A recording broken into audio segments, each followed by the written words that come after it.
अमर रहे। भीमा अम्बेडकर साहब जिंदाबाद। जो गलती हो गई है इसके लिए हम क्षमा चाहते हैं पूरे देशवासियों से। हम थोड़ा नशे की हालत में थोड़ा गलती हो गया है हमसे, हम जिससे पूरे देश से अपने समाज से हम माफी मांगते हैं। और भीमा महाराज जिंदाबाद, अम्बेडकर महाराज जिंदाबाद। हमसे बहुत बड़ी गलती हो गई है, अब इतनी बड़ी गलती हम जिंदगी में नहीं करेंगे। चलते रहो, चलते रहिए। ठीक से चलिए, ठीक से चलते रहिए कायदे से, आराम से। अब ऐसी बड़ी गलती नहीं होगी, जो गलती हमसे हो गई है। समाज से, पूरे समाज से हम माफी मांगते हैं। बाबा साहब अमर रहे।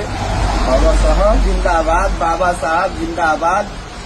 हाँ, कायदे से चलते रहो आप। बाबा साहब जिंदाबाद। ये हमारे महाराज हैं, हम इनकी पूजा करते हैं। हमसे बहुत बड़ी गलती हो गई है। नहीं, बस बोलते रहिए आप, बोलते रहिए। बहुत बड़ी गलती हो गई है सर, आज के बाद ऐसी गलती कभी